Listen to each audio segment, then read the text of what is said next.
समाज, सत्ता और लोकतंत्र चैनल में आपका स्वागत करता हूं।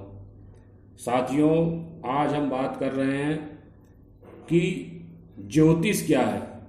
ज्योतिष एक ऐसी गणित है जो यदि आपको पता हो तो आपके मन में जितने भी तरह के प्रश्न उठ रहे हो, सभी प्रश्नों के उत्तर आपके पास आप पा सकते हो।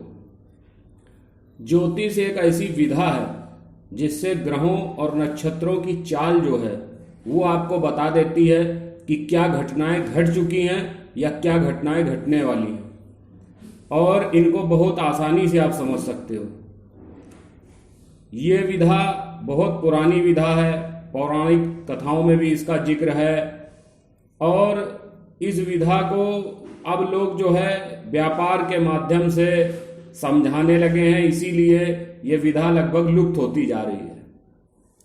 आप यदि अपने विषय में किसी भी तरीके की जानकारी चाहते हो और कोई एक अच्छा ज्योतिषी आपको अगर देखता है, समझता है, तो वो आपको कुंडली जो है वो अगर नहीं भी बना सकता है, आपको केवल देख करके ही आपके बारे में बहुत कुछ बता सकता है। क्योंकि जो लग्न है, आपका अपना जो शरीर है, उस शरीर की जो बनावट है, जो रूपरेखा है, आपकी जो लंबाई चौड़ाई, रंग है, आप किस जाति में पैदा हुए हो, क्या जाति है, आप उच्च वर्ग में हो या निम्न वर्ग में हो, सब कुछ जो है वो ग्रहों पर नियंत्रित है।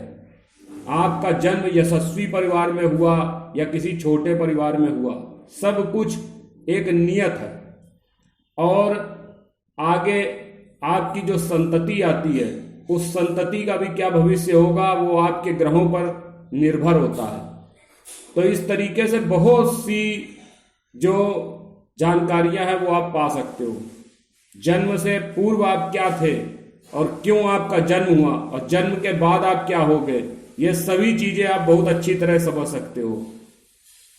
आज चूंकि ये वीडियो ज़्यादा बड़ा हो जाएगा तो मैं ज़्यादा बड़ा नहीं बनाना चाहता हूँ। आपको केवल मैं एक इंट्रोडक्शन देना चाहता हूँ। मैं ये बताना चाहता हूँ कि यदि आपको ग्रहों पर विश्वास है तभी आप इस वीडियो को देखें और समझें, और यदि आपको कोई विश्वास नहीं है ग्रहों पर, ज्योतिष पर, व्यक्ति पर, समाज पर, तो आपको इस तरीके के वीडियो को देखने की आवश्यकता नहीं है।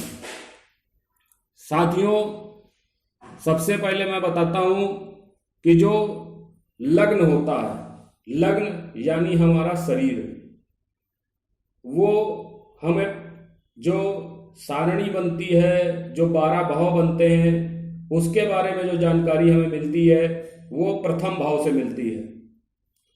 इसी प्रकार द्वितीय भाव जो है वो हमारी वाणी का भाव है।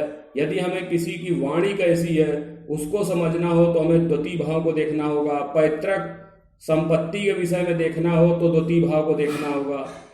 तृतीय भाव से कर्म का एवं छोटे भाई बहनों का हम ज्ञात कर सकते हैं प्रश्न कि कितने छोटे भाई बहन हैं, किस प्रकार होंगे, क्या क्या हमें उससे लाभ मिलने वाला है या कष्ट मिलने वाला है, ये हमें तृतीय भाव से पता लगेगा। चतुर्थ भाव जो है माता का भाव या सुख का भाव होता है। इससे हम ये समझ सकते हैं कि हमें कब और कितना सुख मिलेगा।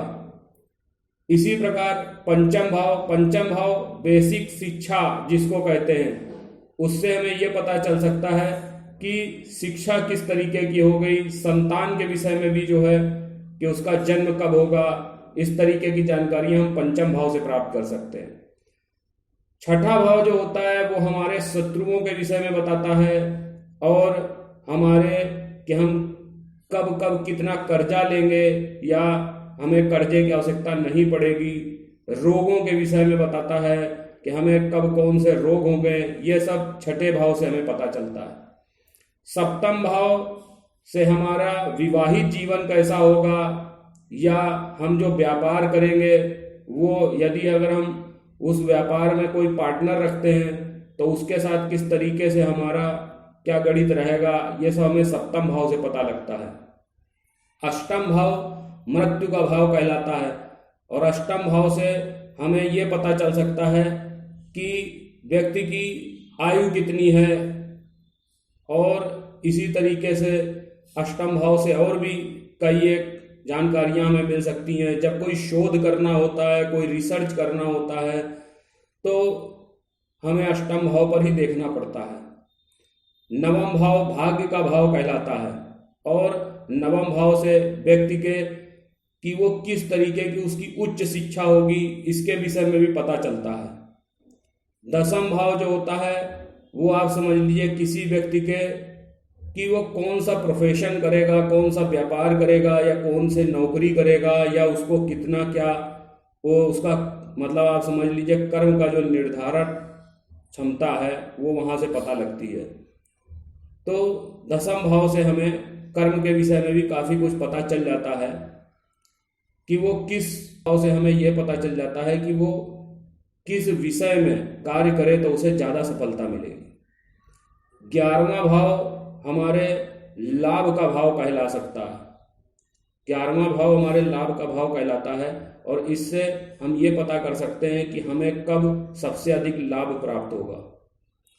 यदि 12वें भाव की बात करें तो 12वें भाव से हमें ये पता चलता है कि हम विदेश कब जाएंगे, या विदेश यात्रा के विषय में पता करना हो, या फिर 12वें भाव से हमारे जैसे बहुत से लोग होते हैं अगर गलत सलत कार्य करते हैं तो उनके जेल जाने का भी योग होता है, वो भी 12वें भाव से पता लगता है।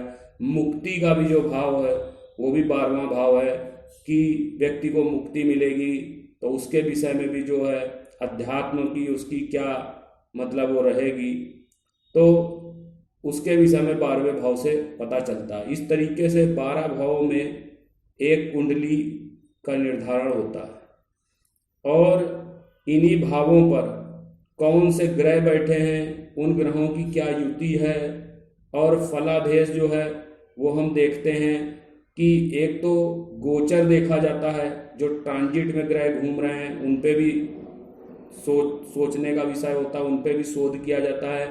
दूसरा चीज़ हमारी कुंडली में जो ग्रह निश्चित हैं, उन कुंडली में जो ग्रह हमारे व्यवस्थित तरीके से बैठे हैं उनको भी समझा जाता है कि कब कौन सी महादशा आएगी, कौन सी प्रत्यंतर दशा आएगी।